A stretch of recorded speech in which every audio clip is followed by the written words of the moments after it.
আমার 24-এ আমরা এমন একটা বিষয় নিয়ে আলোচনা করব যেটা এই মুহূর্তে গোটা দেশে অন্যতম চর্চিত সামাজিক বিষয়, যার সম্পর্কে আপনাদের কারো হয়তো নিজস্ব মতামত রয়েছে, কারণ নেই, কারো ধারণা রয়েছে, অনেকগুলো ধোঁয়াশাও রয়েছে, অনেকগুলো প্রশ্নের উত্তরও পাওয়া আপনাদের অনেকের বাকি।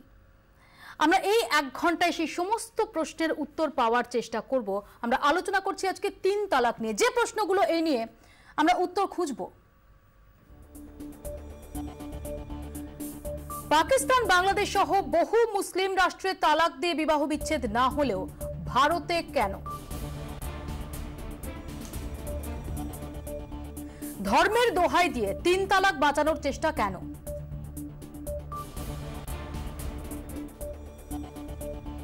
এক দেশ দুই বিধানের যুক্তি কি?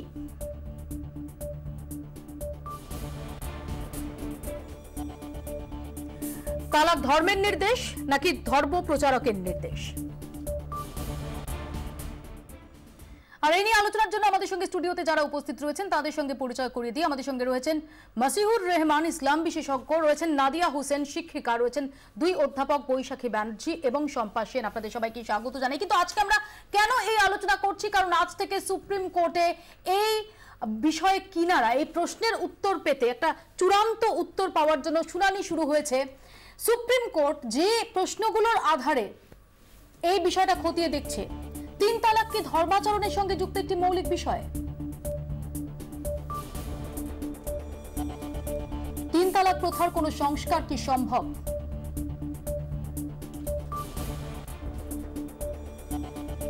3 তালাক কি সাংবিধানিক মৌলিক অধিকার ভঙ্গ করে? আমি প্রথমে মাসিহুর রহমানের কাছে আসবো। যে মাসিহুর রহমান, আমরা দেখেছি যে 3 তালাক বিষয়টা নিয়ে এই দেশে বিভিন্ন সময় নানান বিতর্ক, যার কিনারা পাওয়ার জন্যই এই মুহূর্তে শুনানিটা চলছে। কিন্তু প্রশ্ন হচ্ছে যে এটা কি সত্যি সত্যি ইসলাম ধর্মের একদম মৌলিক কোনো বিষয়? তালাক, 3 তালাকটাকে শুধু আলাদাভাবে দেখলে চলবে না। ইসলামের যে ফ্যামিলি ল, পারিবারিক আইন আছে, এই আইনের সঙ্গে বিষয়টা সংশ্লিষ্ট। তালাক কিভাবে দিতে হবে বা ডিভোর্স কিভাবে দিতে হবে তার সুস্পষ্ট বিধিবিধান কোরআনে আছে, এবং প্রফেট মুহাম্মদ সাল্লাল্লাহু আলাইহি সাল্লামের যে হাদিস সেইংস সেখানেও রয়েছে। তার সঙ্গে যে ফর্মটা আমরা এখন দেখি যে একই সঙ্গে 3 বার তালাক উচ্চারণ বলে দেওয়া হচ্ছে, বা SMS এ সম্প্রতি যে খবর আমরা সম্প্রচার করেছি, তার পার্থক্য কতটা? আজকাল যে মানে কোনো খবর 2-4-2-1 ঘটনা ঘটছে, যে SMS এর মাধ্যমে হোক বা হোয়াটসঅ্যাপের মাধ্যমে হোক, এভাবে কখনো তালাক হতে পারে না। এবং তালাকের ব্যাপারে কোরআনের যে নিয়ম আছে, সেই নিয়ম মেনেই তালাক দিতে হবে। এর বাইরে তালাক দেওয়াটা ঠিক নয়। তো আমি বৈশাখীর কাছে আসবো। কিন্তু বৈশাখী, আমরা দেখেছি যে নানা রকমের প্রশ্ন, নানা রকমের মতামত, এমনকি একাধিক রাজনৈতিক দল তারাও তালাকের পক্ষে মত রাখেন, কেউ বিপক্ষে মত রাখেন। আপনি এটাকে কিভাবে দেখেন? না, আসলে বিষয়টা তো খুব সেন্সিটিভ। এটা একটা জায়গায় বুঝতে হবে যে তালাক বিষয়টা আমাদের একেবারে ব্যক্তির, মানে খুব প্রাইভেট একটা জীবনের সঙ্গে রিলেটেড। অর্থাৎ এখানে রাজনৈতিক মতামত কি বা কোনো কিছু যদি এখানে সংস্কার আসতে হয়, সেটা কোন পথে আসবে, সেটা কেউ ওপর থেকে চাপিয়ে দেবে না আদালতের নির্দেশে এখানে সংস্কার আসবে, এইটা নিয়েই কিন্তু মূল কন্ট্রোভার্সি। যে প্রশ্নটা কোনো কোনো মহল থেকে ওঠেছে, যখন একই দেশ এবং যে দেশ সংবিধানগতভাবে ধর্মনিরপেক্ষ রাষ্ট্র, সেখানে দাঁড়িয়ে দুরকম বিধান কেন হবে? আমি এখানে একটা জিনিস বলবো। প্রথমেই আপনাদের এই যে আপনাদের ফাইন্ডিংসগুলো দিচ্ছিলেন, যে পাকিস্তান, মরক্কো, এই সমস্ত জায়গায় কিন্তু, টিউনিসিয়া, এগুলো সমস্ত দেখা যাচ্ছে যে ট্রিপল তালাক ওরা বাদ দিয়েছে। একটা থিওক্রেটিক রাষ্ট্রে কিন্তু একটা সিদ্ধান্ত নেওয়া অনেক সহজ, কিন্তু একটা সেকুলার মডেল যখন থাকে দেশে, তখন সমস্ত সেন্সিটিভ, এই ধরনের সেন্সিটিভ বিষয়গুলো এত বেশি ডেলিকেট হয়ে যায় যে আপনি যদি হঠাৎ করে ইউনিফর্ম সিভিল কোডের কথা বলেন, সেই ইউনিফর্ম সিভিল কোড কি চাপিয়ে দেওয়ার মতো আমাদের?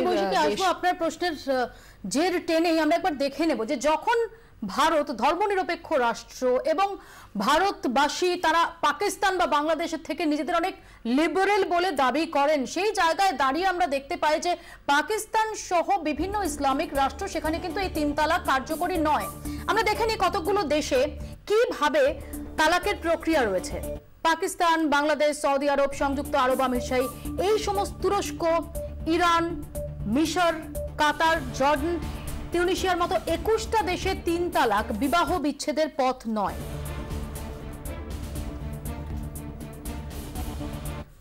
বিবাহ বিচ্ছেদের 3টি ধাপের মধ্যে 3 তালাক মাত্র একটি পর্ব।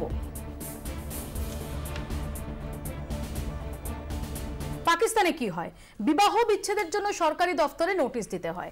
90 দিনের মধ্যে আলোচনায় স্বামী স্ত্রী সমস্যা মেটাতে না পারলে আইনি বিচ্ছেদ। ইরাক, বিচ্ছেদ চাইলে প্রথমে আদালত নিযুক্ত মধ্যস্থতাকারীর সঙ্গে কথা, এরপরও স্বামী স্ত্রীর সমস্যা না মিটলে সিদ্ধান্ত নেয় আদালত।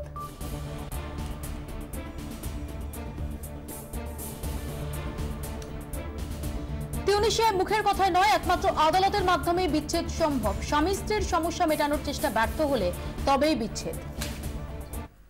আর আমি এখানেই আসবো নাদিয়ার কাছে, যে নাদিয়া, পাকিস্তান যেখানে 1961 সালে এই সংস্কারটা করতে পেরেছে, সেখানে দাঁড়িয়ে কেন এদেশে সম্ভব হচ্ছে না? এতগুলো মত উঠে আসছে। আমি একটা কথা বলি, আমি যখন স্কুলে পড়তাম আমার পলিটিক্যাল সায়েন্স টিচারের মুখে দুটো শব্দ খুব শুনতাম, রাইটস অ্যান্ড ডিউটিস। তো আমি ভাবতাম আমাদের ডিউটিস যেগুলো আছে হয়তো রাইটসটাও আমরা সেভাবেই উপভোগ করব, কিন্তু পরবর্তীকালে যখন বড় হলাম, মানে one sudden fine morning I realise যে ডিউটিসগুলো আমাদের থাকবে অন্য হিন্দু মেয়েদের মতো বা অন্য ধর্মের মেয়েদের মতো, কিন্তু যখনই ডিউটিসটা মিটে গেল, রাইটসের কথা আসবে, তখনই আমাদের কিন্তু মুসলিম পার্সোনাল ল বোর্ডের দিকে তাকাতে হবে, তাদের কাছ থেকে জেনে নিতে হবে যে আমাদের রাইটসগুলো কি। পাকিস্তান করতে পেরেছে, ইন্ডিয়া করতে পারিনি। আমরা ইন্ডিয়াতে থাকি, এটা একটা সেকুলার কান্ট্রি, মানে কি আমরা বেশি হ্যামার্ড হব বাই দ্য রিলিজিয়ান? এটাই কি expected from a democratic country? Baishakhi, যে যুক্তিটা আপনি দিচ্ছিলেন। না, আমি একটা কথা বলি, আমাদের ভারতবর্ষের যে সেকুলারিজমের মডেল, এটাকে মানে খুব আনফর্চুনেটলি ওভার দ্য ইয়ার্স এটাকে একটা স্ট্র্যাটেজিক সেকুলারিজম ধরেছে। প্রত্যেকটা রাজনৈতিক দল যখনই তারা কেন্দ্রে এসছে শাসন করতে, তারা এই সেকুলারিজমটাকে এমনভাবে ইউজ করেছে যে ভোট ব্যাংকের দিকে তাকিয়ে কিন্তু আমাদের সমস্ত মানে এই জিনিসটা চলছে। সেইখানে কিন্তু আমার মনে হয়, যেটা উনি প্রশ্নটা তুলছেন যে কেন আমরা পারলাম না, কেন এরা পারছে, তার কারণ হচ্ছে আমরা প্রত্যেকটা মুহূর্তে অনেক বেশি সেন্সিটিভ যে আমাদের কোনো পদক্ষেপ যেন অন্য কোনো ধর্মকে এতটুকু হার্ট না করে, সেই দিকটায় এই সেফগার্ডগুলো রাখতে গিয়ে সেখানে অনেকে প্রশ্ন তোলেন যে যেখানে 3 তালাক যখন ওই সম্প্রদায়েরই মহিলা তাদেরকে হার্ট করছে, তাদের স্বার্থ কোন? নাদিয়া তো ওই সম্প্রদায়েরই একজন প্রতিনিধি। নাদিয়া যেমন লাখে লাখে মহিলা এটার বিরোধিতা করে, 3 তালাকের বিরোধিতা করে পিটিশন যখন সাবমিট করা হয়েছে, আজকেও দিল্লিতে হচ্ছে যন্তর মন্তরের সামনে বিক্ষোভ, আমরা জানি এখান থেকেও গেছেন যারা বর্ধমান বিশ্ববিদ্যালয়ের। আমি একটু ইন্টারাপ্ট করতে বাধ্য হলাম, আমি ঢুকে পড়লাম আলোচনাটার মধ্যে।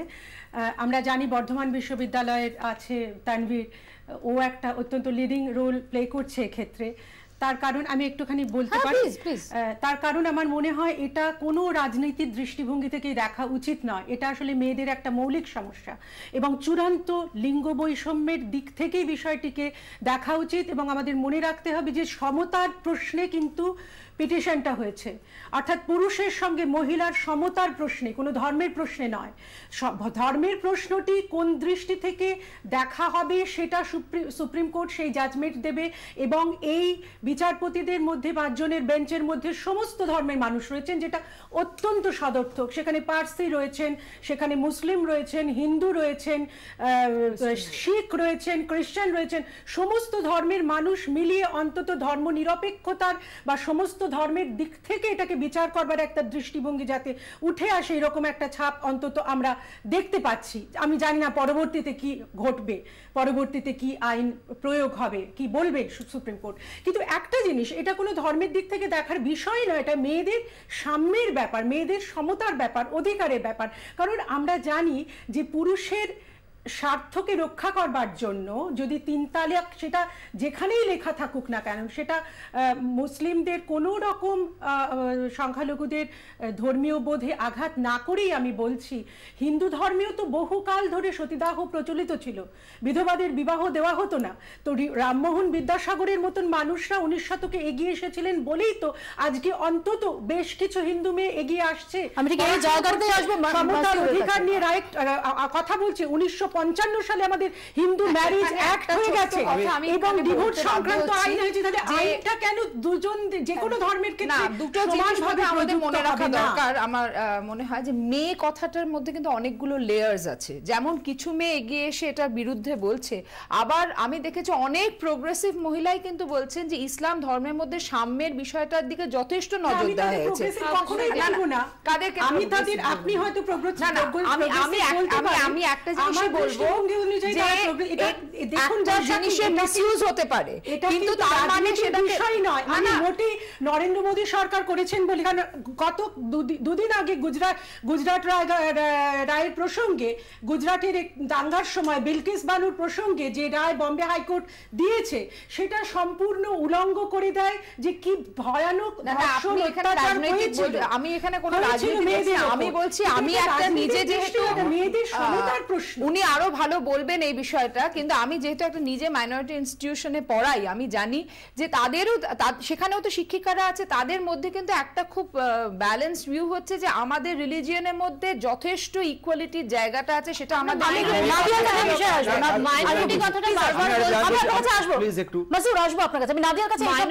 আমরা বারবার বলছি, কিন্তু শ্রীলঙ্কাতে 9.2% পপুলেশন কিন্তু মুসলিম পপুলেশন, আর ইন্ডিয়াতে আমরা মানে ম্যাক্সিমাম মুসলিমস, এত মুসলিমস থাকা সত্ত্বেও আমাদের মাইনরিটি রাইটস নিয়ে এত কথা বলতে হচ্ছে, 3 তালাককে সামনে দিতে হচ্ছে মাইনরিটিকে বাঁচানোর জন্য, এটা খুবই লজ্জার।